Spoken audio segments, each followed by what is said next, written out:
Hello Flight Simmers and welcome back to Alpha Hotel Flight Simulator Training. In this video, we'll take a look at IFR or Instrument Departure Procedures. Departing an airport VFR is pretty straightforward. You take off, and once you're airborne, you look out the window to avoid any obstacles that might be in your way as you climb towards your cruising altitude. But when you're operating in instrument conditions and you can't see anything after you lift off, you need to follow certain procedures to make sure you avoid any obstacles that are now hidden from your view. Before we talk about instrument departures, we need to talk about takeoff minimums. Do we need a minimum ceiling and/or visibility to take off under IFR? The short answer to that question in a GA airplane that's operated under Part 91, in other words, not operated for hire, is no, there are no takeoff minimums. You can legally take off with zero visibility and a 0-foot ceiling, commonly called 0-0 conditions, if you want to, though it's usually not wise. FAR 91-175, paragraph F, does specify takeoff minimums, but they only apply to aircraft operated commercially, mostly airlines and charter companies. These standard takeoff minimums, as they're called, have no ceiling requirements and require 1 statute mile of visibility for aircraft having 1 or 2 engines, and 1/2 statute mile visibility for aircraft with more than 2 engines, meaning these operators need at least 1 mile of visibility to be legal to take off if operating a single or twin-engine airplane under IFR. It's worth noting that most commercial operators aren't restricted to these minimums, though. Most have authorization from the FAA to take off with lower visibilities, as low as 600 feet of forward visibility or RVR in some cases, provided they meet certain requirements. These requirements usually include having a takeoff alternate they can go to if they have an emergency and can't get back into the airport they departed from, and additional rules for required onboard equipment and crew training, depending on how low their authorized minima are. So what's a GA pilot to do? Very few GA pilots are comfortable taking off in 0-0 conditions, but where do you draw the line? Many GA pilots use a rule of thumb that if they can't get back into the airport they plan to take off from, they won't depart. For example, if I'm taking off from Pine Bluff Airport, I know I have an ILS I can shoot to get back in. So as long as I have the 260-foot ceiling and 3/4 mile visibility required by the approach, I know I can get back into Pine Bluff if I have a problem. But if I'm taking off from Elmira Airport, the only approach available there is an RNAV to runway 3, which means I need a ceiling of 470 feet and a visibility of 1 mile to get back into the airport. You should also consider the wind direction when making this decision. For example, if the wind is strong out of the north, I might not be able to use the ILS to 18 in Pine Bluff and be limited to an RNAV approach to 36 that has higher visibility minima. If the wind is strong out of the south when I take out from Elmira, I might need to circle to land from the RNAV approach to runway 3, raising the minimums there as well. Some pilots also consider how close they are to other airports that have instrument approach procedures when they depart, what the weather conditions are at those airports, and then use those airports as takeoff alternates. For example, if I'm taking off out of Fayetteville's Drake Field and headed to the north, there are 6 or 7 airports within a 20 to 30 nautical mile distance of Drake Field, all of which have instrument approaches and 3 of which have ILS approaches. So you can use those as kind of de facto takeoff alternates, and it may be the same amount of time to get back into one of those fields with an instrument approach as it would be to turn around and come back into Drake Field. Sometimes low IFR conditions are very localized due to the airport's position in a low valley or along a river, and conditions may be quite a bit better at nearby airports. In these cases, pilots may feel safe departing in low instrument conditions so long as they have a place they can safely go if there's a problem, and for GA pilots, it's perfectly legal to do so. Most pilots will also evaluate the visibility on the ground to make sure they have adequate visual reference of the runway during the takeoff roll. How much visibility this is depends on the runway. Runways with good centerline markings and centerline lights are easier to see in low visibility conditions than those with poor or no markings or lights. But on a well-marked, well-lighted runway, most pilots want at least 1/4 mile visibility for visual reference on the takeoff roll. It's also worth noting that this is the lower visibility limit for instrument takeoffs for many commercial operators when operating light aircraft. Of course, the big elephant in the room for single-engine pilots is the risk of an engine failure in IMC. The bottom line here is that it's riskier for single-engine pilots to fly IFR due to this risk, and it does affect the decision-making process of many single-engine pilots. Many simply aren't comfortable flying a single-engine airplane in low IFR conditions. They'll only fly if the ceiling of visibility permits some room to get under the clouds, identify a potential emergency landing site, and make a safe emergency landing. This will, of course, limit the IFR utility of a single-engine aircraft, and it comes down to a decision of how much risk each individual pilot is willing to tolerate. Fortunately, in Flight Sim, we have a little more control over variables like this, so we don't have to put as much weight on this decision. It's also worth noting that many real-world instrument pilots, regardless of how many engines their aircraft have, adhere to a system of personal minimums when making a decision to fly IFR. Many pilots set much higher minimums than what's legally required when making a decision to fly IFR, and most factor in their experience level and currency, as well as the capability and onboard equipment of the aircraft. But legally, we can take off in low visibility conditions under Part 91, and of course, Flight Simulator makes for a good low-risk environment to practice this maneuver.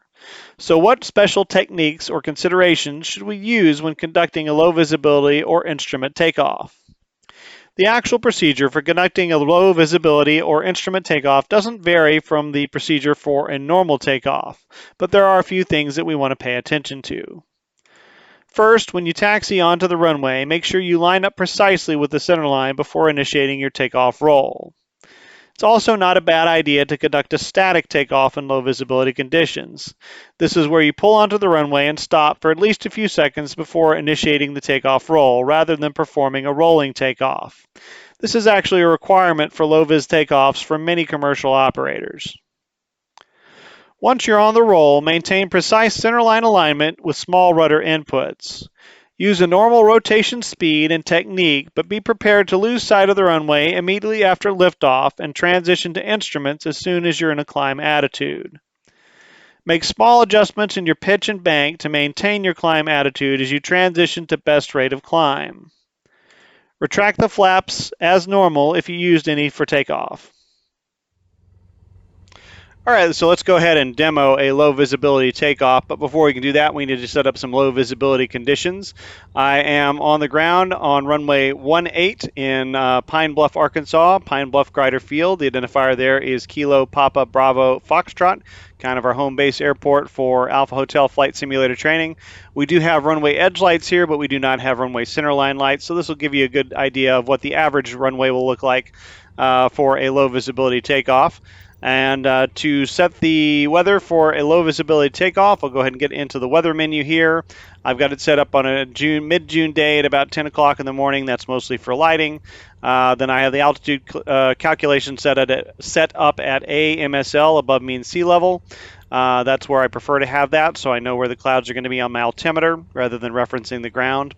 And then I have the temperature set up at standard, about 15 degrees Celsius at sea level. That gets us up to a little over 7,000 feet before we have to start worrying about icing. Standard pressure. I'll go ahead and click on this lowest cloud layer right here. And then what I'll do is I'll drag the coverage from clear all the way to 100%, so overcast coverage. I'll drag the density up to a 5. I won't mess with the scatter. I'm going to pull the tops up to about 7,000 feet or so, and then I will drag the bottoms all the way to as low as they'll go, which is about negative 1640. And you can see out the window here, that gives us not quite 0-0 conditions, but very low visibility. And with that, we'll take a look at what a low visibility what an instrument takeoff looks like. All right, so my before takeoff checklist is complete. I am lined up, as you can see, on the center line, precisely on the center line, and I brought the aircraft to a stop so I can do a static takeoff. I'm not going to be doing a rolling takeoff in this situation. The parking brake is released. I do have the strobe lights turned off, which is also a good idea in fog, particularly in the real world, so that you don't get flash blindness from the strobes. With that, we'll go ahead and smoothly apply full takeoff power. So it is a normal technique. We just have to be very careful about our runway alignment on the center line here as we roll down the runway. Airspeed is alive, And again, I'm just keeping my eye on that center line, just keeping right aligned with that center line very precisely throughout the takeoff roll. You can see about a bar and a half as you're rolling down the runway. There's 55 knots, so I'll go ahead and rotate. And you can see as soon as I rotate, I am basically on instruments. So I'll go ahead and shift my view here, and I'm going to pitch to about just under 10 degrees, and that should give me a good climb attitude. It'll let the airplane accelerate to the VY of 74 knots. We've got a good positive rate of climb going. We're a little bit above 100 feet above the runway right now. So I'll go ahead and pull those flaps up. The airplane's going to want to pitch down just a little bit when I do that. So I'm going to maintain my pitch, and I'm trimming to maintain that pitch and using very, very small corrections to stay on my heading. And now I'm just established in a climb attitude. I'm going to maintain the pitch that I need to maintain my heading and maintain that 74 knots in the climb out. And that is a basic instrument takeoff. So once we get in the air, how do we avoid hitting anything on our way up to our minimum en route IFR altitude? To start with, any airport that does not have an instrument approach has not been evaluated for any sort of departure procedure. That means it's incumbent upon the pilot to evaluate the area surrounding the airport and determine the best way to avoid obstacles if they wish to depart that field under IFR. For example, if I'm departing out of Star City Municipal Airport, I notice it's a brown airport. That means it does not have an instrument approach, so that means it hasn't been evaluated for any sort of IFR departure. But that doesn't mean I can't leave the field under IFR.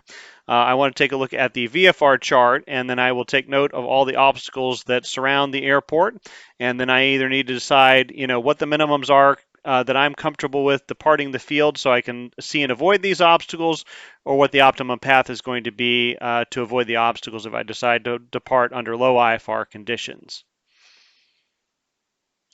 All airports with instrument approaches have been evaluated for instrument departures. To do this, the FAA looks at the airport and sees if any obstacles penetrate a slope going from the airport up to the minimum IFR altitude in the airport's vicinity. If there are no obstacles or terrain in this slope, the airport is approved for what's called a diverse departure. You can think of a diverse departure as the basic instrument departure procedure at all airports that don't have special instrument departure procedures designed for them. To fly a diverse departure, you need to do three things. You must cross the departure end of the runway at or above 35 feet above the airport's elevation. You must climb to 400 feet above the airport on runway heading before making any turns, and you must be able to maintain a minimum climb gradient of 200 feet per nautical mile to the minimum IFR altitude. So how do I know if I can use that basic diverse instrument departure procedure, or if there's a special departure procedure I need to follow at the airport I'm departing from? We'll talk about that in just a second, but first let's talk about climb gradients, what those are and what they mean to us. So we just said that to be able to use that basic diverse instrument departure procedures, I need to be able to climb at least 200 feet per nautical mile. But my vertical speed indicator reads in feet per minute. So how do I figure out how fast I need to be able to climb in feet per minute to meet a certain climb gradient in feet per nautical mile? Well, the FAA does make a table for that. It's called the Rate of Climb Descent Table, and it can be used for a number of things when flying IFR in addition to determining your climb rate for a particular climb gradient. It used to be easy to find. It was in the front of every instrument procedures publication, but in the age of digital charts, it's become a little more difficult to locate. The easiest way to find it for a flight simmer is to do an internet search for the FAA Climb Descent Table. This should bring up several sites that have this table. Digital chart applications like ForeFlight also make it easy to find on the application, but I haven't found a straightforward way to locate it using SkyVector, so a Google search is probably your best tool to find it in that case.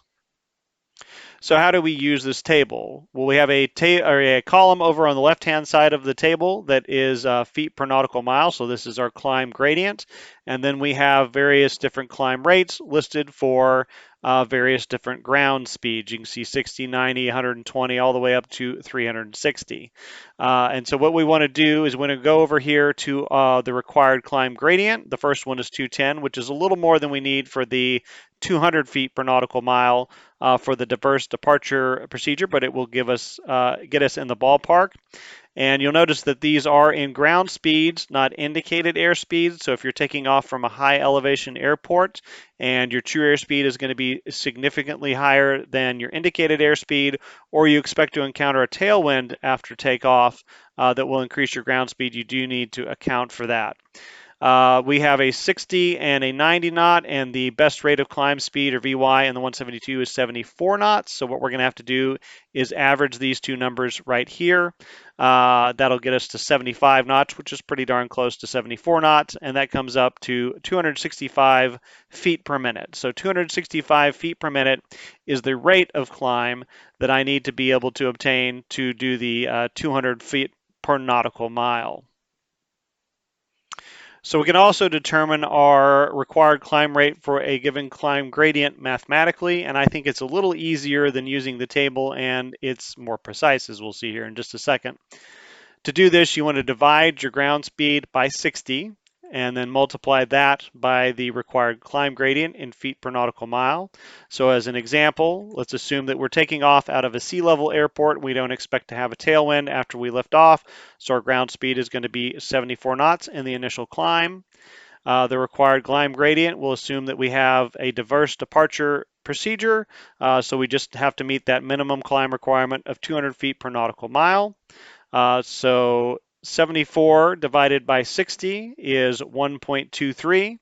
And then we multiply that 1.23 times that climb gradient of 200 feet per nautical mile, and we come up with 246 feet per minute. So basically 250 feet per minute is the minimum you have to be able to climb to meet that 200 foot per nautical mile climb gradient in the 172, assuming no tailwind and assuming that your true airspeed is relatively close to what your indicated airspeed is. And as you can see, that's a little bit lower than what we came up with when we did it with the chart, but we did start at 210 feet instead of 200 feet on the chart, and then we had to interpolate between the two different ground speeds. So again, this is just a little more accurate than using the table.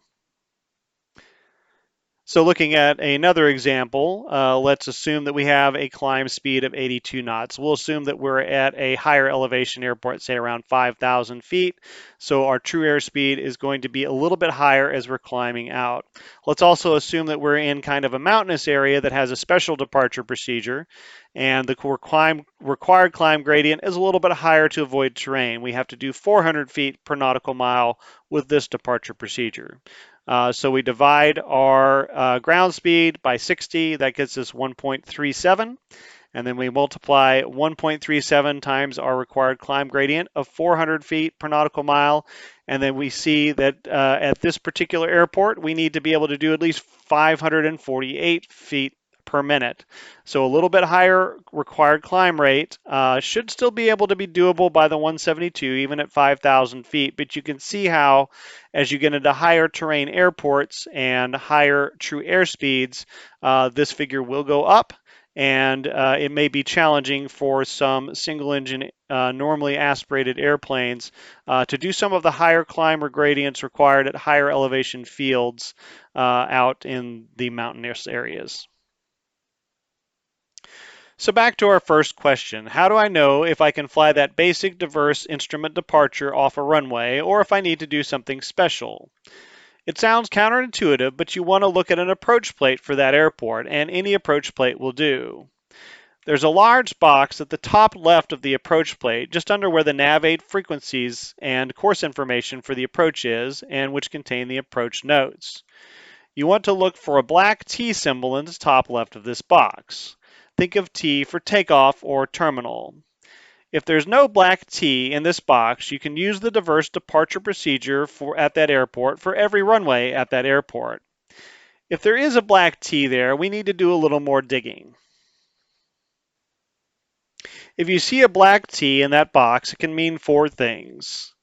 It means that at least one runway at the airport has non-standard takeoff minimums, or that at least runway at the airport requires a higher than standard climb gradient, or that at least one runway at the airport has a specific obstacle departure procedure, or that there are takeoff obstacle notes for at least one runway at the airport.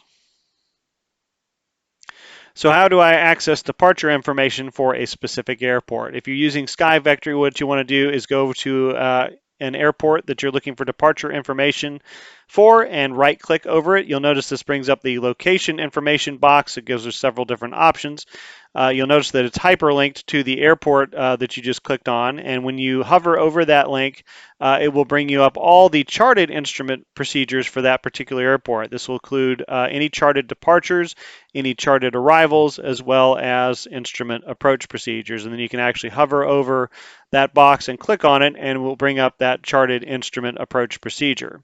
To get the non-charted information, what we have to do is we have to click on the link for the airport page itself. I'm actually going to right-click on it and bring it up in a new tab. And then I'll go to that tab, and then we want to scroll down to the airport page. You'll see above we have all of our instrument approach procedures down here, but we also have a box that says weather minimums. It has alternate minimums and takeoff minimums. So I want to click on this box that says takeoff minimums. And then this brings up a document that has all of the departure procedures and departure information for all of the airports that this particular set of charts covers. In this case, I think it's Arkansas and Oklahoma. They're listed alphabetically, A to Z, so I want to scroll down until I get to P to find Pine Bluff. And there it is at the bottom of a page that's towards the end of the document. So when I'm looking up departure procedures in that big departure procedure document, I want to look them up under the listing for the city that's located in the top left-hand corner of the approach plate for that airport. At most airports, that's pretty straightforward. There's only one airport in a given city. So for Pine Bluff, Arkansas, I just look up, or for Pine Bluff Grider Field, I just look up Pine Bluff, Arkansas, and it's easy to find. But in larger terminal areas, big metro areas, sometimes you have multiple airports listed underneath the same city. For example, if we wanted to look up a chart for Addison Airport in Addison, Texas, you'll notice it's actually listed under Dallas, Texas. So when I go into that chart, I need to scroll alphabetically until I get to Dallas, Texas, and then there are several fields listed under Dallas, Texas, and again, those are going to be in alphabetical order under the Dallas listing, and the first field I come across is Addison Airport. The departure information for each airport is listed in a specific order, with non-standard takeoff minimums and non-standard climb gradients listed first, departure procedures listed second, and takeoff obstacle notes listed last. If the airport doesn't have information listed for one of these categories, that means the minimums or climb gradients are standard or there is no departure procedure. For example, if we take a look at Henrietta, Oklahoma, we see that we do have non-standard takeoff minimums for runway 36, and we do have a non-standard climb gradient. We also have a departure procedure for runway 36, and then we have takeoff obstacle notes for both runway 18 and runway 36. But if you move down here to Hinton, Oklahoma, you notice there is no takeoff minimum section listed. There is no departure procedure listed. So that means that we have standard takeoff minimums at this airport and standard climb gradients. It has no departure procedure listed, so we can use the standard or diverse departure procedure. And all it has is takeoff obstacle notes, and it does have those for both runways. It's worth noting that for a lot of airports, when you see the black T, all it has in there is these takeoff obstacle notes. It seems like almost every airport does have these nowadays.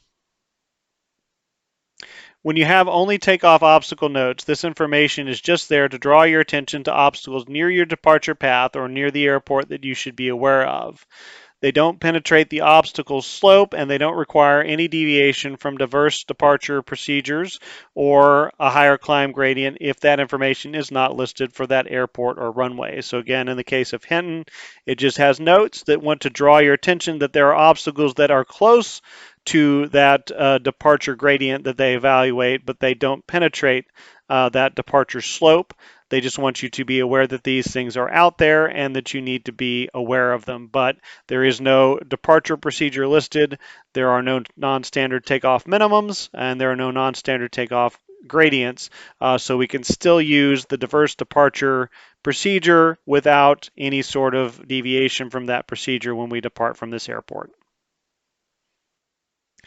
If an airport has non-standard takeoff minimums, again, these don't apply to Part 91 or general aviation pilots, but you should look at them as they'll give you some information about how to depart the area.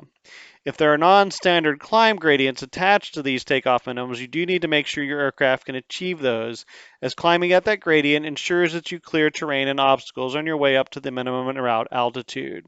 For example, if I'm taking off out of runway 16 in Fayetteville's Drake Field in Fayetteville, Arkansas, it lists non-standard takeoff minimums of 400 feet for the ceiling and 2 statute miles for the visibility. So if I was a 135 operator, a charter, or an airline, I need to have these minimums to be able to take off, and I need a minimum takeoff gradient of 320 feet per nautical mile to 2,500 feet. Or I can have the standard minimums of 1 statute mile if I'm flying a twin or a single engine airplane, if I have a minimum climb gradient of 530 feet per nautical mile to 2,000 feet. So the climb gradient goes up quite a bit steeper if you want to drop down the visibility and the ceiling and drop the ceiling requirements. For a commercial carrier, as a Part 91 operator, I want to look at this minimum climb gradient. I need to know that my aircraft can do at least this minimum climb gradient of 320 feet per nautical mile to 2,500 to be able to take off from this airport under IFR. It is a good idea for me to use the 402 minimums because if I can't climb at this climb gradient right here, I don't know that I will be able to avoid the obstacles, and I need to be able to see those obstacles to avoid them. Again, it's not required that I adhere to that, but it is a good idea since there are obstacles out there that if I can't climb at this rate right here, I may not be able to avoid vertically, so I need to be able to see them and avoid them laterally. But again, it's up to each individual pilot what they do there, but I do need to be able to climb out at least 320 feet per nautical mile. If an airport has a departure procedure listed in this section, it's referred to as an obstacle departure procedure, or ODP. This shouldn't be confused with standard instrument departures, or SIDs, which we'll talk about in a few minutes. ODPs are maneuvers you fly after takeoff to keep clear of obstacles while you're climbing out in instrument conditions. They're flown in addition to what you would normally do during the basic diverse departure procedure. ODPs are specific to each runway, so if a runway at the airport does not have an ODP listed, you just fly the basic diverse departure procedure we talked about earlier.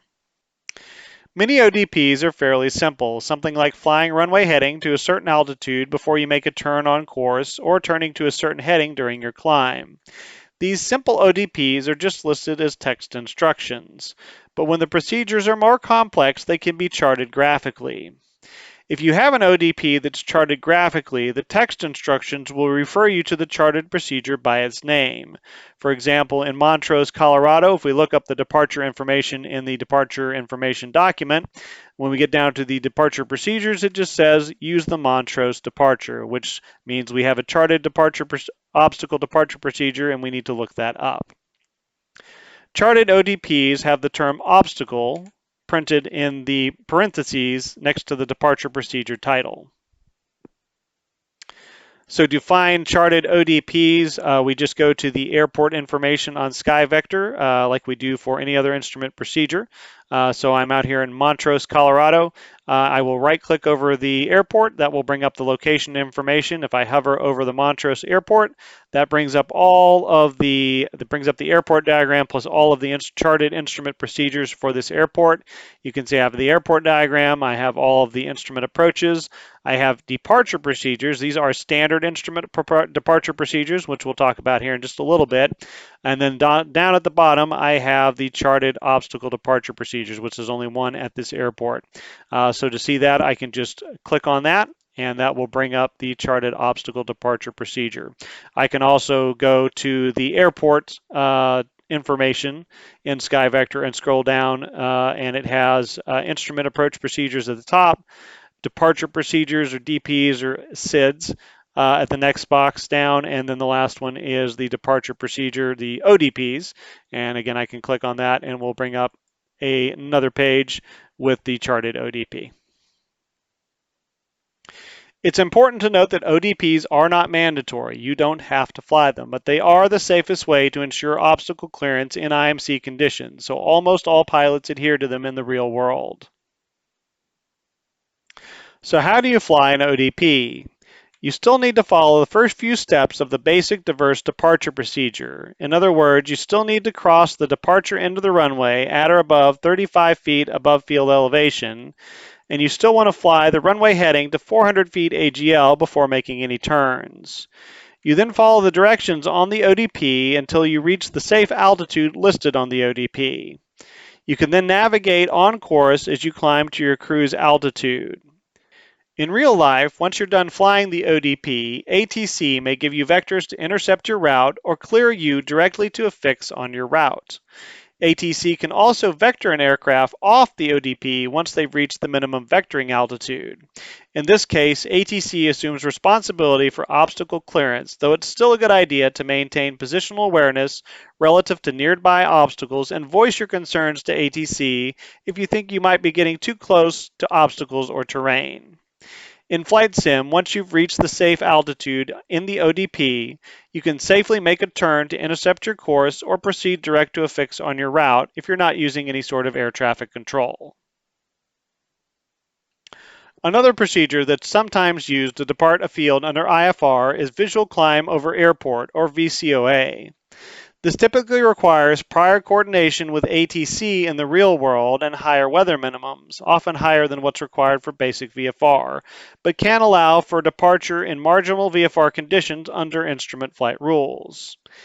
If an airport has a VCOA procedure, it will be listed after any ODPs but before the takeoff obstacle nodes. For example, here in Fayetteville's Drake Field, this is the departure information for that airport. You notice we have non-standard takeoff airport minimums, we have a departure procedure, and then underneath the departure procedure, we have the VCOA procedure, and then we have the takeoff obstacle nodes below that.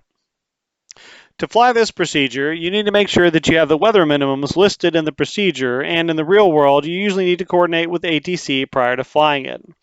Once you take off, you circle the airport in visual conditions until you reach the altitude listed in the procedure, then turn to climb on course. For example, in Fayetteville, it says we do have a VCOA departure for runway 16.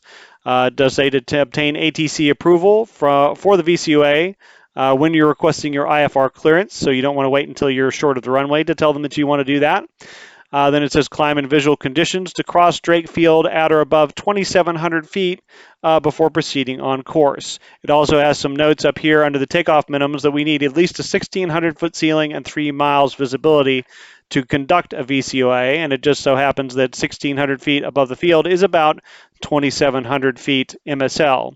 So what I would want to do if I get permission to do this from ATC in the real world is I take off out of Fayetteville on runway 16, and then I circle the airport in visual conditions, so I have to keep my eyes on the field and maintain visual contact with the field as I climb to 2,700 feet. Once I reach 2,700 feet, I'm over the airport. I can just turn on course and continue my climb to the minimum IFR altitude. So let's take a look at a few examples of how we can make departures in IFR safely. Let's assume that we're taking off out of Pine Bluff, Arkansas. Identifier there is KPBF, and that we are using runway 18. The wind is out of the south. So first thing I need to do is pull up an approach plate for Pine Bluff. We'll assume that I have at least a 260-foot ceiling and at least 3/4 mile of visibility, so I can safely get back into Pine Bluff on an ILS if I need to come back in, so I'm happy with that. And then to determine if I have any departure procedures, I'm going to look at the T in the top left-hand corner. It does have a T, so that means I need to dig a little more, so I'll look up the departure information for that airport. I pull that up. It does not have non-standard takeoff minimums or climb gradients or a obstacle departure procedure. All it has is takeoff obstacle notes. So I read through those and do my due diligence to know where those are and to be aware of those. And I'm now aware that I can use the diverse departure procedure. So the diverse departure procedure, again, is I climb on runway heading. I need to climb and cross the departure into the runway 35 feet or above the airport elevation. That's going to be about 241 feet. Should be an easy task for even a menial airplane like the 152 should be able to do that. And then I'm going to climb on runway heading to at least 400 feet above the airport. That's going to be about 606 feet on the altimeter before I make any turns.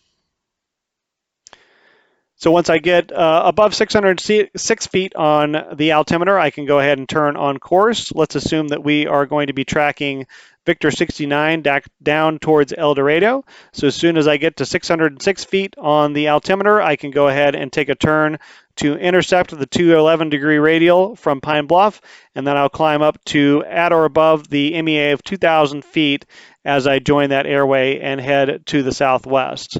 Let's assume that I am going northbound instead. I'm going to join up with Victor 74 headed towards Little Rock and points north and west of there. So probably what I would do there is as I get to 606 feet, I'd probably make a left turn back around direct to Pine Bluff, and then I can join the 330 degree radial, and I'm going to climb to at or above 2,500 feet for the MEA along that route. We could also do a direct route if we wanted to. Let's say we have a GPS direct route that we want to fly from Pine Bluff direct to Clarksdale Airport. So as I'm climbing out, I get above 606 feet. I'll go ahead and put direct Clarksdale into the GPS. That should give me a good track to fly. And I can make that turn and start navigating using the GPS going direct to Clarksdale.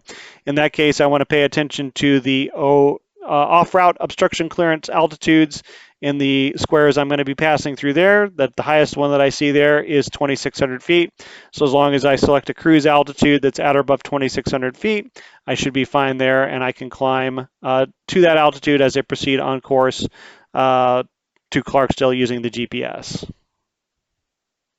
In the real world, once you get radar contact, you may get vectors to intercept your route. And then another common phrase that you hear from ATC is once they're done vectoring you, they will say resume on navigation. That basically means I am done giving you vectors and you need to navigate on your own now. So an example of that, if we were taking off out of Pine Bluff and joining up on Victor 69, they would probably have issued a clearance, fly runway heading on departure, and then once we get airborne, they'd say radar contact, turn left heading 240, intercept Victor 69, and resume on navigation. So you take up the 240 heading until you get on to the 211 degree radial, then you track that, and then it's up to you to navigate the rest of the way. If we were going up on that northern route we mentioned earlier, up over Pine Bluff VOR, and then up Victor 74, they would tell us turn left, direct Pine Bluff VOR, join Victor 74, resume on navigation. And if we were going out direct to Clarksdale, once they get radar contact, they would tell us radar contact, proceed left, direct Clarksdale Airport, resume on navigation. So for our next example, let's assume that we're going to take off out of Fayetteville's Drake Field in Fayetteville, Arkansas, up in northwest Arkansas. Identifier there is KFYV or FYV for the FAA. And so I thumb through the approach plates here, and I find that the lowest minimums that can get me back in is the LDA to runway 34, and it has a 352-foot ceiling and 1 1/4 mile visibility, so that's what I need to get back in. There is actually an approach that has a 1 mile visibility, but it does have a higher ceiling requirement. And this is that airport that there are numerous airports located to the north within 20 or 30 nautical miles. All of them have instrument approaches, and some of them have ILSs down to a half-mile visibility. So this might be a place where I'm more comfortable taking off with, say, a half-mile visibility and a lower ceiling, knowing that if I did need to get back in, I've got a place that's basically the same distance in terms of point in time to get into that other field as it would be to come back here. So I go into the approach plate, the top left-hand corner, and do see a T, so I know that I have to go digging for departure information. So we will go ahead and pull that up, and oh boy, look at all the fun stuff that's in here. So the first thing I look at is the takeoff minimums and non-standard climb gradients. Let's assume that we're taking off on runway 16. It says that we need if we were a commercial operator, we would need a 400-foot ceiling and 2 miles of visibility to take off if we have a minimum climb rate of 320 feet per nautical mile to 2,500 feet, or they can lower it down to standard minimums of 1 mile if you're flying a twin or single engine airplane, if you have a standard or if you have a minimum climb rate of 530 feet per nautical mile, which is a little over 650 feet per minute, up to 2,000 feet. So for me, I don't need to pay attention to necessarily the takeoff minimums, but I do need to look at that climb rate. And I know that I need at least a 320 foot per nautical mile climb to 2,500 feet if I want to take off out of here. And I should be able to do that. That's going to be close to 400 feet per minute. So my 172 should be able to do it unless it's a really hot day. It also has the options for the VCOA climb, which we'll talk about here in just a little bit. If we're taking off on runway 34, again, commercial operator, I need a 300-foot ceiling and 1 mile visibility, or I need a standard minimums, the 1 mile visibility for twin or single, with a minimum climb to 600 or a minimum climb gradient of 680 feet per nautical mile to 1,700 feet. So what this tells me here is I just need the normal standard climb rate or climb gradient of 200 feet per nautical mile.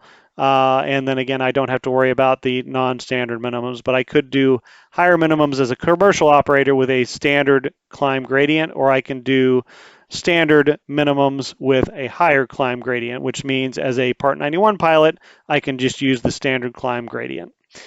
We do have departure procedures listed for both runways. So if I'm taking off on runway 16, it says I need to climb on a heading of 167, which is runway heading, to 2,700 feet MSL before I make any right-hand turns. I need to climb on a heading of 167 to 3,400 feet before making any left-hand turns. Again, we do the standard diverse departure climb. I need to cross the runway at the end, or the end of the runway at least 3,500 feet above the runway elevation. And then instead of climbing to 400 feet above the airport before I make turns, I need to climb all the way up to 2,700 feet MSL, which is about 1,500 feet above the airport before I make any turns. If you're wondering why this turn to the left, you have to wait so long to turn to the left. You can take a look at the VFR chart, and that will show you that there is terrain down to the southeast of the field. And the big reason is this big honking 1,000-foot tower on top of a 2,500-foot mountain that brings the elevation of this tower up to 3,400 feet. That's the reason you have to get up to 3,700 feet before you make any left-hand turns. Again, we also have the option of doing a VCOA climb here, or VCOA climb. We need 1,600-foot ceilings and 3-mile visibility to do that. And then it tells us down here we need to get ATC approval for VCOA. When we're requesting our clearance, then we climb in visual conditions to cross Drake Field at about 2,700 feet before proceeding on course. So basically, we would take off, we would circle the field until we get to 2,700 feet, then we can turn on course. So for our next example, we'll take a look at Montrose, Colorado, which is located in Colorado, just to the north of Telluride and just to the west of Gunnison, Colorado, and in a mountain valley in the Rocky Mountains up there. So we know things are going to be a little more complicated with all the high terrain surrounding the airport. So we take a look at the approach plate. The lowest approach plate is an ILS to runway 17. We can see that it has a 200-foot ceiling requirement to shoot the approach and a half-mile visibility. So we should be able to get back in with those kinds of minimums. So that gives me some information for what kind of weather I would be willing to take off with. And then we notice that it also has a T up here in the box. So we need to dig into the departure information. I pull that up, and it's surprisingly very short. It just says that there is a departure procedure. It is the Montrose departure, so it is a charted obstacle departure procedure. So we'll pull that plate up, and here it is, the Montrose 2 departure. We can see it says an obstacle departure procedure, so let's talk a little bit about this. And as we look over the chart, we see that we have takeoff minimums for runway 13. It says we use standard minimums with a climb of 250 feet per nautical mile to 8,100 feet. That's going to be about a 360 foot per minute climb at that altitude. Notice that the airport elevation here is 5,700 feet, almost 5,800 feet. So accounting for the change in true airspeed, about a 360 foot per minute climb on either of these runways. So we need to make sure we can meet that. We do probably need to look at the performance charts for our aircraft to make sure we can do that climb rate all the way up to 8,100 feet. We also do have the option for doing a climb in visual conditions over the field, but we need a 5,000 foot ceiling and 3 miles of visibility in order to do that. So the ceiling would have to be close to 11,000 feet MSL for us to be able to do that out here at Montrose. So next we do our due diligence with the runway obstacle notes, making note of all of those, and then we actually take a look at the procedure. It is written out textually for us down here. It has one procedure if you're taking off from runway 13 or runway 17, and a different procedure if you're taking off from 31 or runway 35. So you want to look at those first. Let's assume that we're using runway 13. You'll notice that the procedure is also depicted up here for us as well, and it is depicted for each runway. So let's take a look at the procedure for runway 13. We'll assume we're using that. First of all, we want to note that we do want to follow the diverse basic departure procedure that we follow at every airport, and that is to cross the runway departure into the runway at 35 feet above the runway's elevation. So that's going to be about 5794 on our altimeter, so close to 5,800 feet. We need to be above that at the end of the runway, and then we want to continue climbing on runway heading until we get to 400 feet above the airport elevation. That's going to be about 6159, so close to 6,200 feet on our altimeter when we actually want to start making that turn. After that, it tells us that we want to make a climbing right turn to 8,100 feet via a heading of 340. So we'll start a right turn around to a heading of 340 while we're climbing up to 8,100 feet. And then when we get over here to the Montrose 297-degree radial, we will track that outbound. And we track that outbound until we hit 8,100 feet if we're taking off from runway 13, 17, or 31. Once we hit 8,100 feet, then we're going to make a climbing right turn around direct to the Montrose VOR. And we're going to continue the climb as we make that turn to 11,000 feet. Then, if we have not reached 11,000 feet by the time we hit Montrose VOR, we need to enter this holding pattern that is depicted for us here. And then we continue the climb to 11,000 feet as we are in that holding pattern. Once you've reached 11,000 feet, cross the VOR that final time, and then you can proceed via your assigned route. And we can continue on course even if the MEA is higher, as long as we cross Montrose at 11,000 feet and we can climb at that minimum climb gradient of 200 feet per nautical mile. So for example, if we are headed eastbound on Victor 26 or 244 towards Blue Mesa VOR, even though the MEA is 12,500, we can still cross the VOR at 11,000 feet and continue our climb up to the MEA of 12,500, again, as long as we can do that minimum climb gradient. That is acceptable and legal.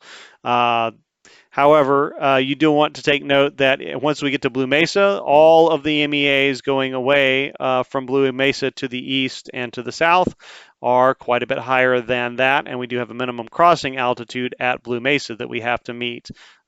So that is something to consider. You'll notice the MEAs are 16,300, 16,400, 17,000 with a MOCA of 16,200, 16,000 feet on Victor 244, 14,600 down on Victor 484, and 16,500 on Victor 95 or 421.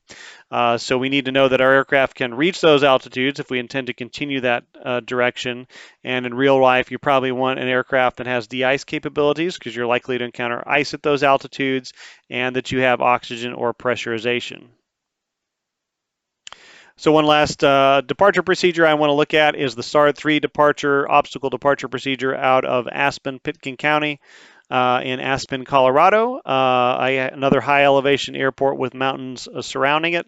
And this is not really one that a general aviation single engine airplane can do because of the climb gradient that you need to have, and then you also need to be able to climb to 16,000 feet. But it is an interesting navigational procedure, so I just want to look at that to see some of the complexities that you'll sometimes have in complicated obstacle departure procedures. So if we look at the minimums, it says 401 is what we need for takeoff minimums for commercial operators.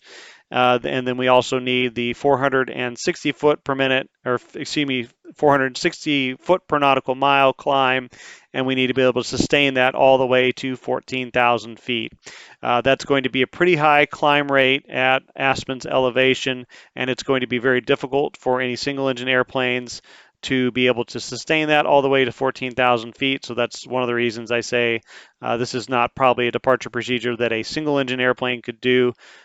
Twins may even have trouble with it. You probably need to get into the turboprops to have a good shot of being able to perform this consistently. Then we'll take a look at the actual departure procedure down here. So it tells you you're going to climb on a heading of 343 as you take off from runway 33. Notice that runway 15, it says it is not available due to terrain.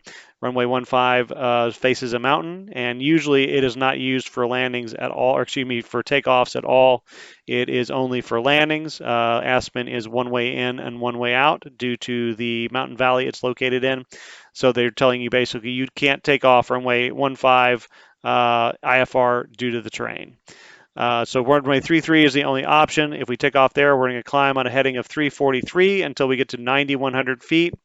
Then we'll continue the climb to 16,000 and we'll take up a 273-degree heading. And then we will intercept this back course that's located near Aspen, and we will track it outbound. So that's a little bit of an unusual navigational maneuver there. It's not normal to track a back course outbound unless typically you're doing a procedure turn on a localizer back course approach. And those are somewhat rare nowadays, so that is not something you do very often.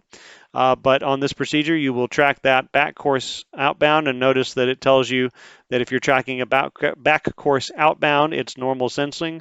With back courses, if you're flying them inbound, they are reverse sensing on normal VOR receivers. So that's a little bit different. You're going to track that back course to lens intersection, and then if you're not at 16,000 feet by the time you hit lens intersection, which you can identify as the intersection of a few different radials and the back course, or this radial from red table VOR and its DME distance. So once you get to lens, you want to enter the holding pattern here and climb in that holding pattern up to 16,000 feet before proceeding on course. So that's just another example of how departure procedures can get kind of complicated at mountainous airports. Another form of instrument departures are standard instrument departures, or SIDs. SIDs are a little different than ODPs and are primarily used at larger, busier airports. A SID still provides obstacle clearance, but the primary purpose of a SID is to provide a standardized departure traffic flow for a busier airport and to reduce controller and pilot workload. It also simplifies clearance delivery, and that helps to reduce radio congestion in the real world. For example, if I want to fly the preferred route for getting out of Kansas City and heading to the east-southeast, instead of the air traffic controller having to tell me you're going to fly a 217 heading until you get to 2,300 feet, then I'm going to give you radar vectors to intercept the 107-degree radial from Kansas City and track that to Napoleon. Then you're going to pick up Victor 12 and track it to Frank and then to Columbia. They can just say you're cleared to destination via the Lakes 3 departure, Columbia transition, and then is filed. And that greatly simplifies the clearance that I have to receive, and it reduces radio congestion. Flying a SID is not mandatory, and you need to make sure that your aircraft has the required equipment and can meet any climb gradients on the SID before you fly it. In the real world, if you're not equipped to fly a SID or can't meet the climb requirements, you can put a remark in your flight plan of no SID so ATC won't assign it to you. In the real world, ATC will include any SID they clear you for in your departure clearance, even if you filed it in your flight plan. For example, if I'm taking off out of Kansas City and I want to fly the Lakes 3 departure, I can put that in my flight plan. We'll say I'm going to the east-southeast, so I'm going to go Lakes 3 departure, Columbia, and then I'll take some airways from Columbia or go direct somewhere to some fix. I've got all that filed in my flight plan, and I did file via the Lakes 3 departure. Even though I put it in the flight plan, when I call up clearance for my IFR clearance, they're going to tell me you're cleared to destination via the Lakes 3 departure, Columbia transition, and then is filed. SIDs come in several different varieties. There are vector SIDs where you fly either runway heading or an assigned heading after takeoff and then get vectors to your assigned route. There are pilot nav SIDs where the pilot is responsible for navigating the entire SID route on their own. And then there are also hybrid SIDs where a radar vector may be provided after takeoff to a route where the pilot will resume their own navigation for the rest of the SID.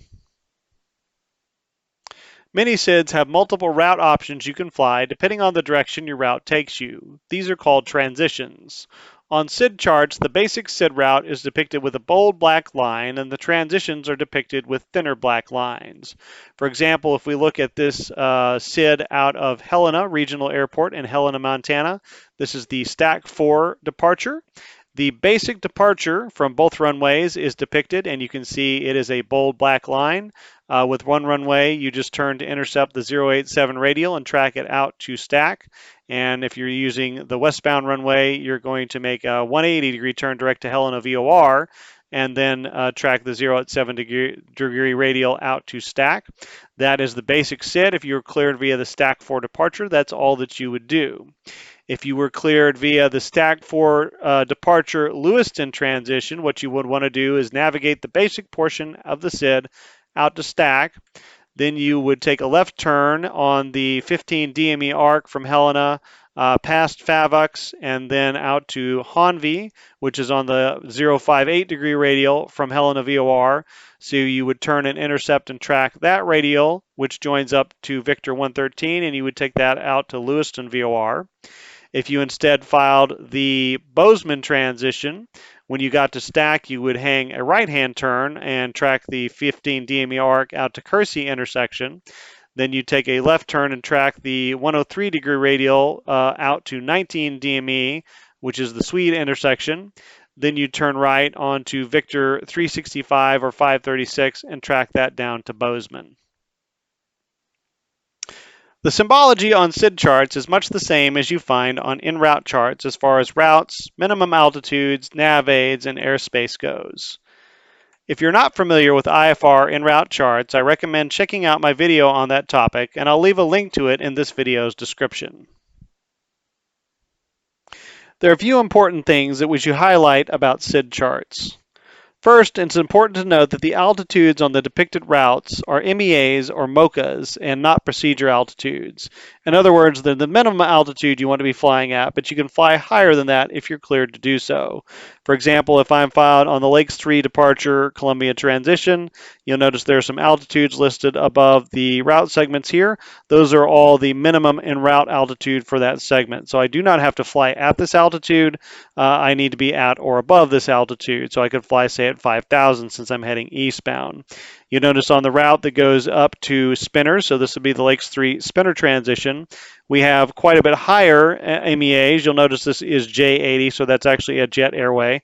So the MEAs are quite a bit higher, but you'll notice it also has a MOCA on the route there as well. So that 2,800 feet is that minimum obstacle clearance altitude on that route. So I could potentially fly this in a small aircraft. I don't know if ATC would authorize you to do it, but you could, as long as you're at or above this MOCA, you wouldn't hit anything. There are some altitude constraints or procedure altitudes listed on SID charts. They are always listed with a line. You can have points where you're supposed to cross at or above a certain altitude, at or below a certain altitude, or right at a certain altitude. And you can see some of these listed on this SID, on the initial portion of the SID. So let's talk about how those work a little bit. If you see an altitude listed on a SID chart that has lines both above and below it, that means you need to cross that fix or waypoint at exactly that altitude. If you see an altitude listed that has a line below it, that means you need to cross that fix or waypoint at or above that altitude. If you see an altitude with a line above it, that means you need to cross that fix or waypoint at or below that altitude. And if you see two altitudes with a line above and below them, that means you need to cross that fix or waypoint between those two altitudes. In other words, in this case, you would need to cross that fix at or above 6,000 and at or below 7,000. These are more common with standard terminal arrival routes or stars. I have not actually been able to find them on a SID, so I don't think they're common if used at all on SIDs, but you will see them on arrival procedures. Another thing that you will sometimes see with these altitude constraints is it will say to expect that altitude at that fix. That means that you do not cross that altitude at that fix unless ATC clears you to do so. So an example of a departure procedure where we have these altitude constraints in place is the RITA 7 RNAV departure out of IAH, which is the international airport there in Houston. You can see there's an RNAV departure. So as you're flying this route, we have an altitude constraint at Tapas to cross that at or below 4,000. We have an altitude constraint at Bottle to cross that at or below 5,000. Then we have a constraint at Fliza to cross that at or above 7,000, and then Wino at or above 9,000, and then Rita at or above 10,000. And then the top altitude for the SID is 16,000 feet. So once we pass Rita at 10,000, we would continue our climb up to 16,000 feet.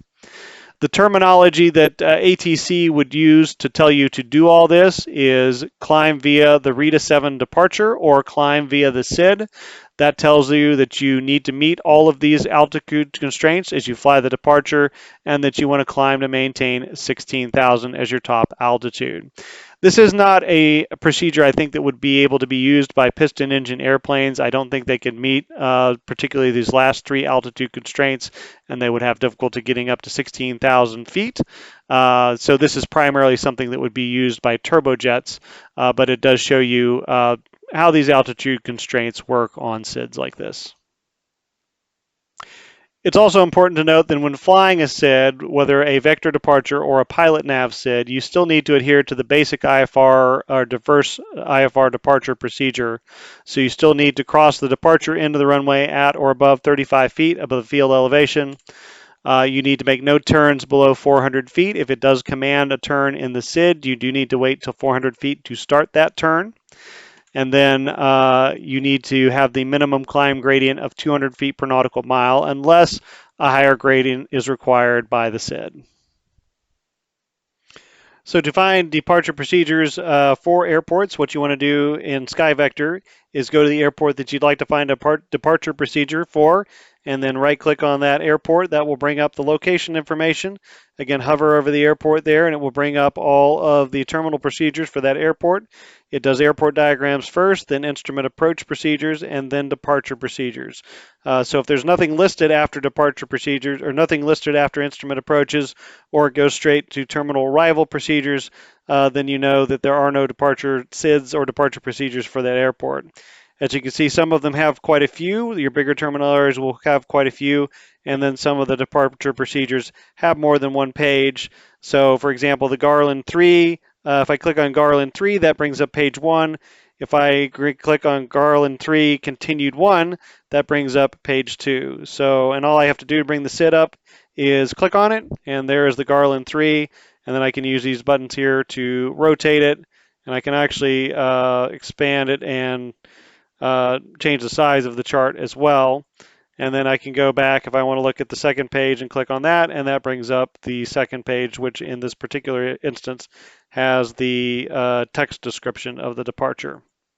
The other way I can find them is I can right-click on the airport, and then I can actually click on the airport name there, and that will bring, I'm going to open it in a new tab, that'll bring up the airport information, and down underneath the other remarks are all of our instrument procedures. So we have weather minimums, then we have arrivals, then we have instrument approaches, and departure procedures are going to be at the very bottom. So you can go through and click on each of these and look at them. You can even download them as PDFs if you want. Some airports don't have that many, but there are a few airports out there that do have quite a few. So looking at Dallas-Fort Worth here, Here is all of the departure procedures for Dallas-Fort Worth Airport. So let's take a look at some examples of different standard instrument departures, or SIDs, and how we might use them in Microsoft Flight Simulator.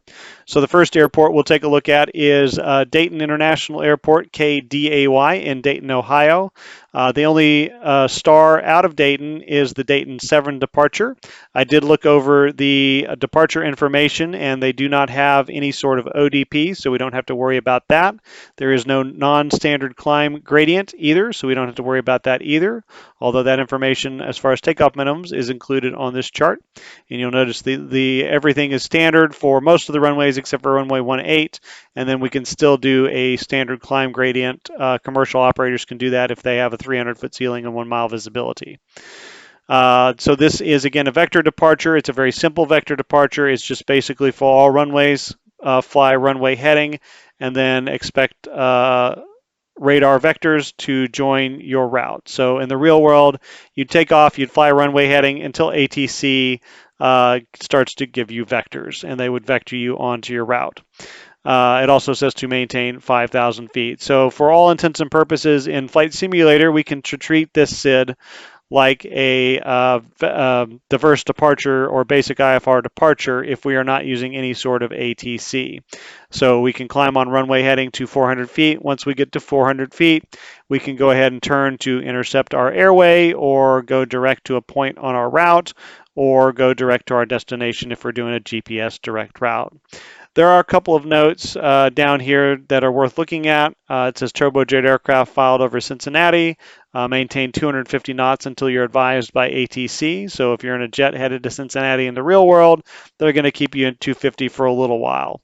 It also says to expect vectors to intercept the Cincinnati 004 radial. That's an intersection called Trevo out there that they would send you over before sending you south if you're headed that way. It also says aircraft filed over Appleton Vortac, expect vectors to intercept the Appleton 260, which is depicted here on the chart. So next we'll look at taking off out of Drake Field in Fayetteville, Arkansas, KFYV. We'll look at using the Razorback 3 departure, which is just slightly more complicated than the Dayton 7 departure.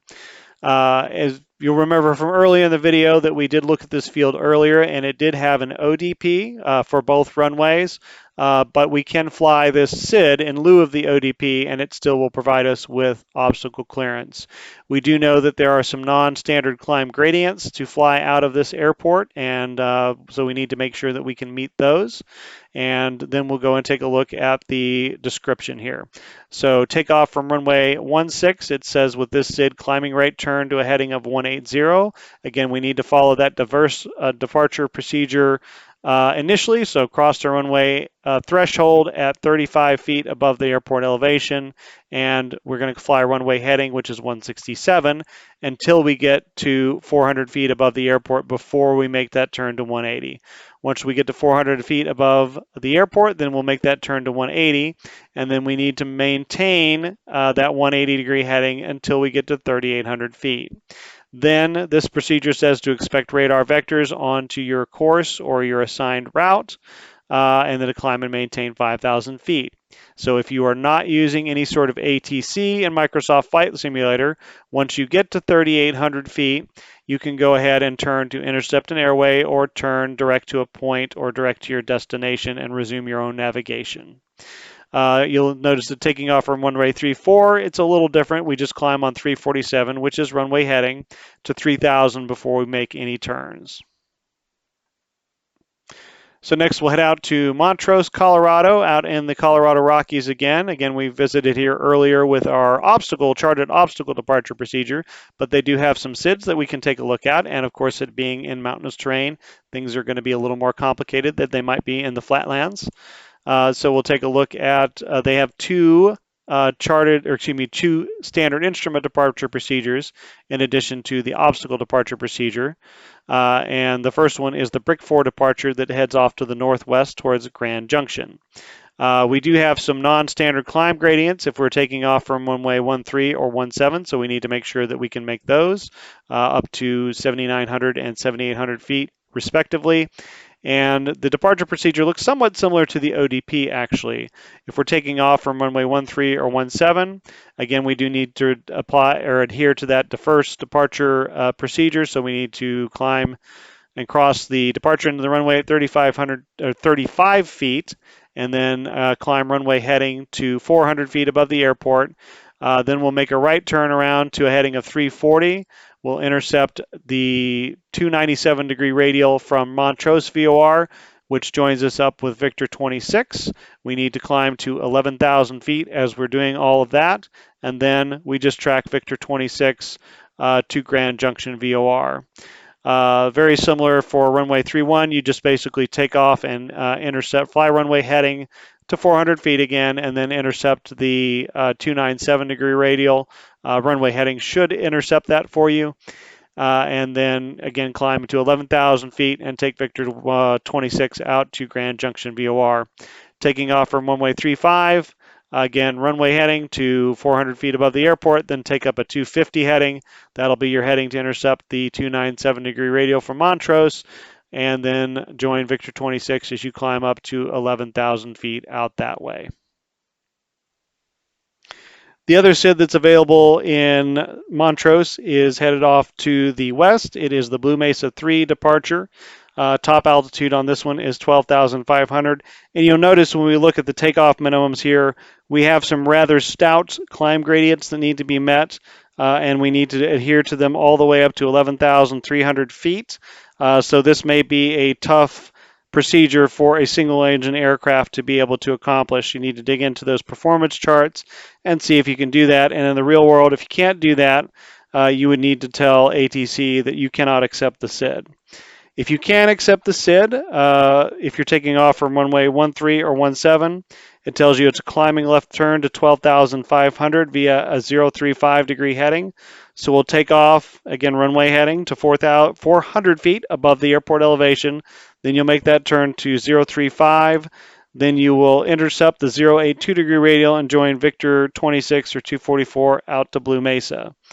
If you're taking off from runway 31, it's a pretty big turn. You're going to, again, climb to 400 feet above the airport on runway heading, then make a right turn around to 130 degrees, and that'll be the heading on which you intercept the 082 degree radial or Victor 26/244.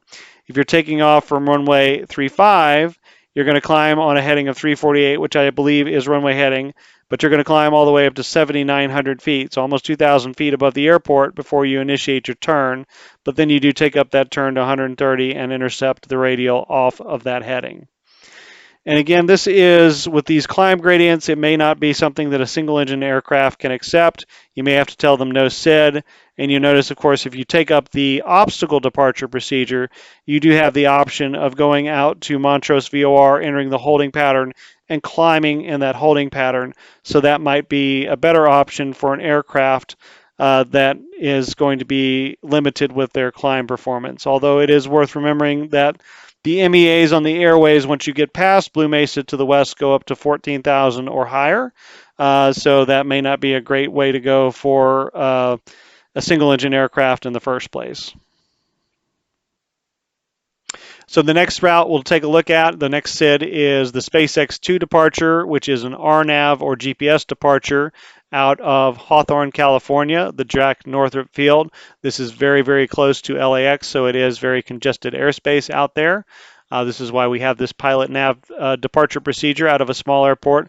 Most of these pilot nav RNAVs are out of large airports, and most of them are restricted to use by turbojets. But this is one that could be flown by a general aviation aircraft here. You'll notice that we do have some takeoff minimums here. It does have a minimum climb gradient that is fairly steep, but is probably something that our 172 can do since it's at sea level, and we only have to maintain that climb up to 580 feet. So we should be able to do that. You'll notice that it is RNAV 1 is required, and both the GNS 530 and 430 and the G1000 are considered RNAV 1 GPS units. So those do qualify. Radar is required in the real world. That is talking about ATC radar. And then it says for us, the important thing, GPS is required. So we do need an aircraft that has GPS to be able to fly this departure. Also says the DME IRU could be used. This is an older type of RNAV system that was on airplanes like the MD-80. So if you had something like that, you could also use that to fly this departure. It also has some notes about the routes to expect once you get to the end of this departure procedure, so you can load those in if you want to fly that realistically. And then as far as the actual route description, all you have to do to fly this departure is load it in your GPS.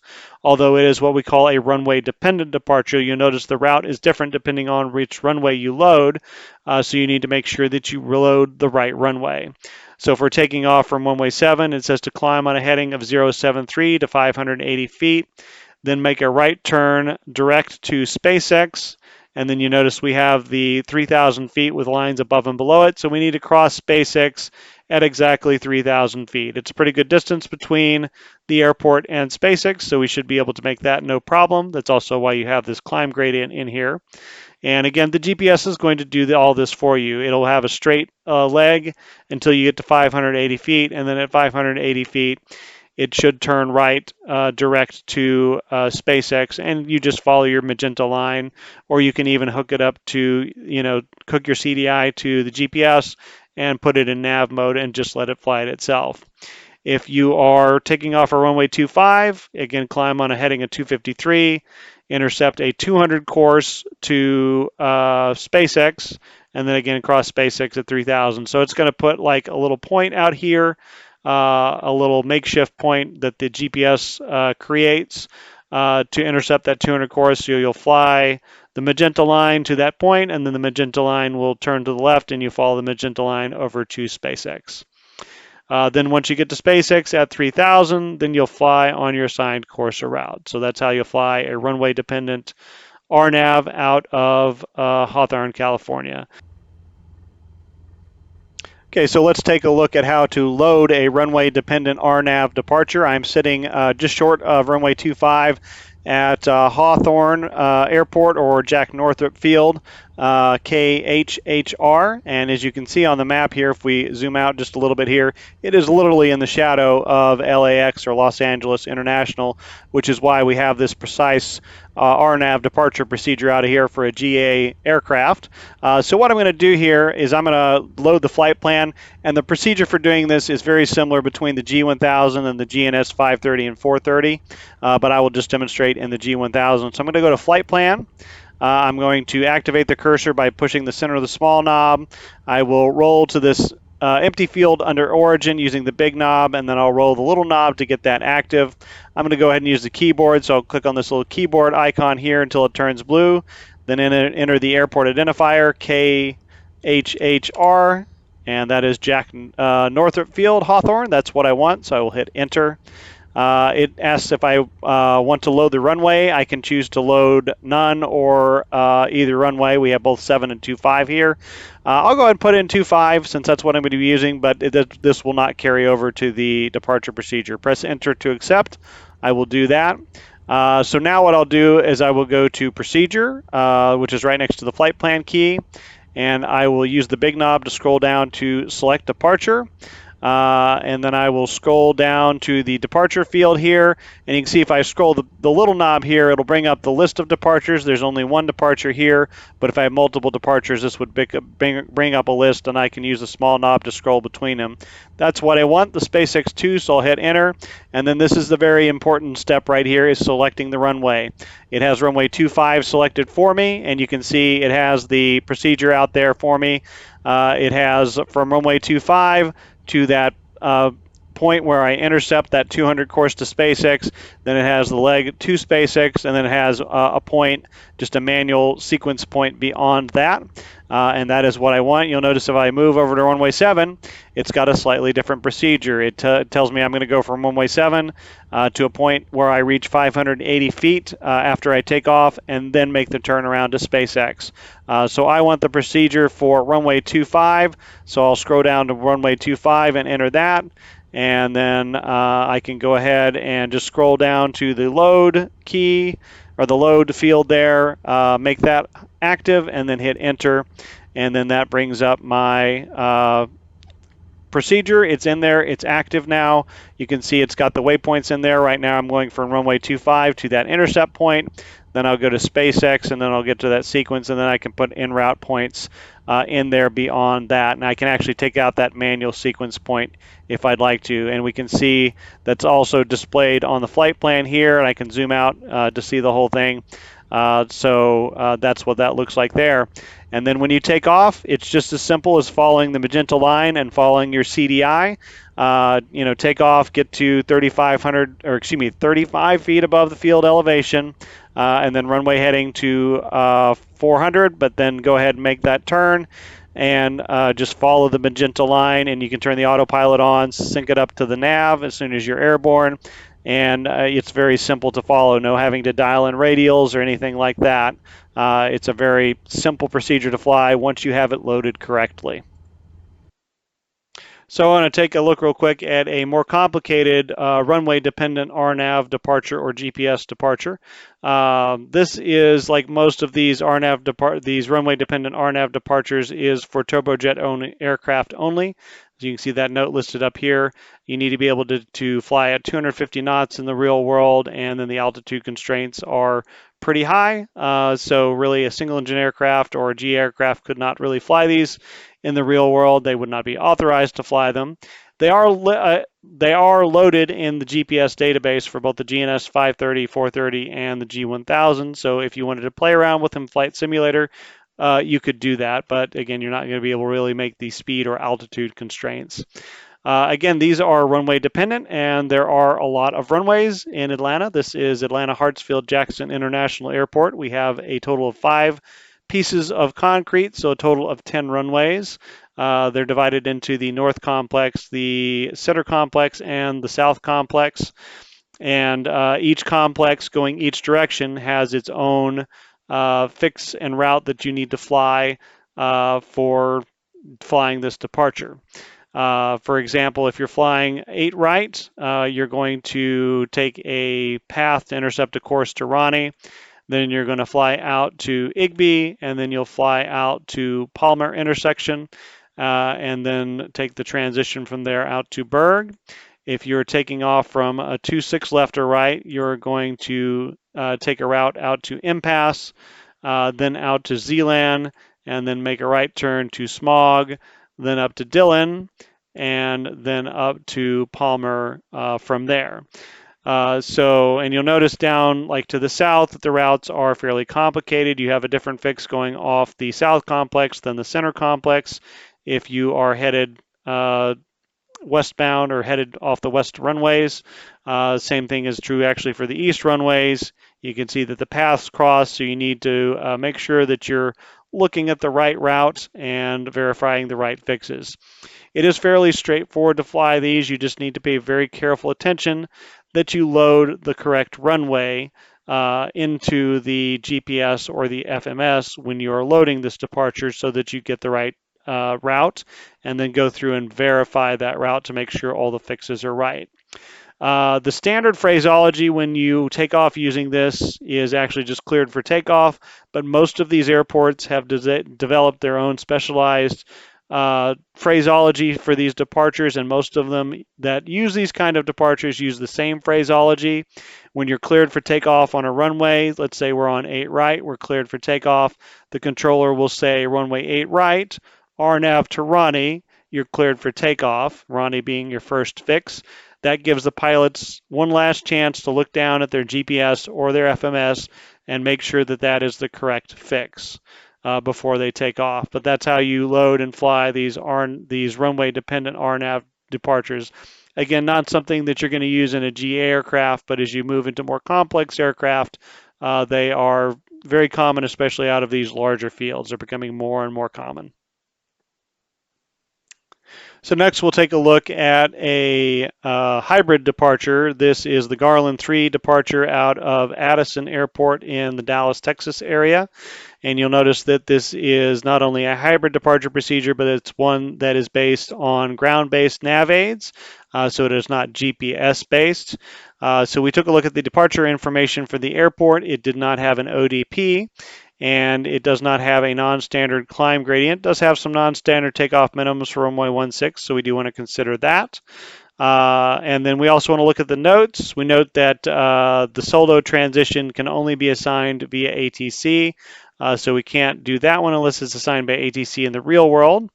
And does say radar is required, and it also says the DME is required. So if we don't have DME for flying something like the Cessna 152, then we should not file or fly this SID in the real world. It's going to be difficult to identify our intersections. You'll notice that the route here, or the routes here, are all transition routes. There is no primary route on this SID. We'll go ahead and take a look at the route description. It says when entering controlled airspace, fly the assigned heading, and then expect vectors to your appropriate route. And actually at Addison, it does have a control tower, so you'll likely get a heading in the real world from the control tower. In Flight Sim, if you're not using any sort of ATC, you can kind of treat the first portion as a diverse or basic IFR departure. So climb on runway heading to 400 feet above the airport elevation. We'll assume that we'll use this Texarkana transition. So what we want to do, if you're using VOR nav aids, then you want to turn to intercept the 074 degree radial out to Tris and then on out to Sharrow, which is at 76 DME. Then you want to flip over to tracking inbound on the 244 degree radial to Texarkana. You'll notice that the MEA on this portion of the route is 7,500 feet. So to be able to do this with VORs, you should be at or above 7,500 feet. But you do notice that the MOCA is down at 2,100 feet. So if you're using a GPS to fly this, then you can be at or above that altitude. I will note that you can fly these departures. They are located in the database for the GNS 530, 430, and the G1000. So you can load them up and fly them with GPS. That is legal to do that. And then you can do something like after you take off, you can go direct to Tris intersection, and you can utilize a little lower altitudes if you'd prefer a little lower if you have icing as a factor out there. And finally, we'll take a look at the CUSO 1 departure out of Addison, Texas. This is an RNAV-based departure, and it's one that GA aircraft can fly. And it is, again, a hybrid departure, meaning we get radar vectors initially to the initial departure route, and then after that, we navigate on our own, whichever way we are going. We'll assume that we have filed the CUSO 1 departure and the loose transition, so that will take us out this way. You'll notice that salve to CUSO is bold, so that is the primary route. If we're just filed via the CUSO 1 departure and nothing else, that's the portion we'll fly. But if we're assigned a transition, then we'll go ahead and fly the transition out to that route. Does have some notes down here that radar is required. Again, that's ATC radar, RNAV1. Again, the 430, 530, and the G1000 are RNAV1 units, so that is legal. Tells us that we need a GPS or that older RNAV type unit. It does tell us that in the real world, the B-Day transition can only be assigned by ATC, and then the Mars transition is only for aircraft that are headed to Shreveport, Jackson, or Monroe terminal areas. So we can only file those in the real world if we're heading to one of those airports. If we look at the actual departure route here, it says when entering controlled airspace, fly the heading assigned by ATC and expect vectors to salve, and then take the track to CUSO and then on the assigned transition. You'll notice that we do have higher MEAs on this one, but we also do have MOCAs on there, so we can select, since we're GPS-based aircraft, to fly this departure, we can go at a lower altitude than what's on the MEA. We don't need VOR reception. It's also worth noting that MEA does also ensure you of communication reception, but you can probably look at the en route chart to see what the off-route obstruction clearance altitudes are and what the MEAs of nearby airways are to see how high you would need to be to get radio reception in the real world. All we have to do to fly this departure is load the departure and then the appropriate transition in the GPS, and we'll take a look at how to do that in just a second. And then again, it has us flying assigned heading, so we can treat it like a diverse departure vector initially. to where we'll just climb on runway heading to 400 feet, and then we can enter direct solve into our GPS and then resume navigating on the route after that. Okay, so let's take a quick look at how to load a RNAV departure and transition into the G1000 in this case, although again the procedure is going to be very similar if we're doing this in the GNS 530 or 430. So I want to go to flight plan. I'm going to activate my cursor. I'll roll down to the empty field underneath origin, then I'll roll the small knob to get that field active. I'll go to the keyboard and I'll enter the airport, KADS. So there it is, Addison in the Dallas terminal area. So I'll go ahead and hit enter, and it asks me if I do want to load a runway. This is not a runway dependent departure. It's not going to have a different route depending on what I fly, so it really doesn't matter if I enter a runway or not, but just to be in good habit, I'll go ahead and load 16. That's the runway that I'm planning on using, so I'll go ahead and load that, hit enter, and now I will go to the procedures key. I'll scroll down with the big knob to select departure, and it gives me the list of departures in this first field here. So I want the CUSO 1, so I'll go ahead and roll it down to the CUSO 1 and hit enter. Then it takes me down to, and you see it skips over the runway field because it's not a runway dependent departure. So it just skips right over there and goes down to transition.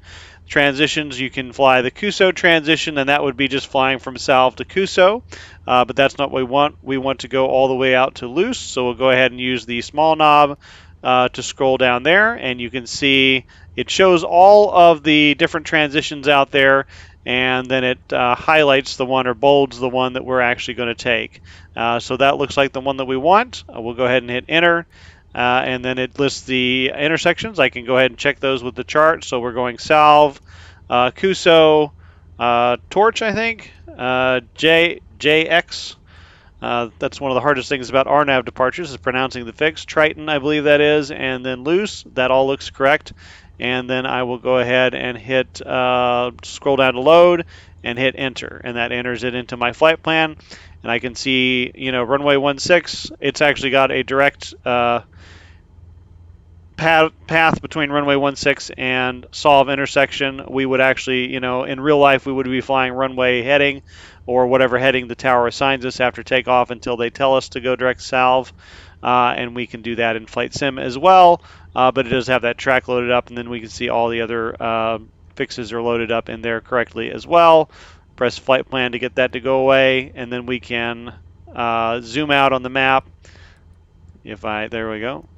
And we can see the route out there on the multifunction display on the moving map here. So you can see that all that does look correct. And then the way we want to fly this is we will take off. We'll taxi down to runway 16, take off, again cross the departure into the runway at or above 35 feet above airport elevation, and then climb to 400 feet before we make any turns. If we're not using ATC and Flight Sim, then we're free to do what we want at that point. We know we're not going to hit anything, so we can go ahead and enter direct salve and turn and start tracking on the GPS along that route. So that's how you want to load both a RNAV SID and the respective transitions. And I'll also mention that this will work. You can load regular ground-based SIDs in the GPS this way as well, and you can fly those using the GPS as well.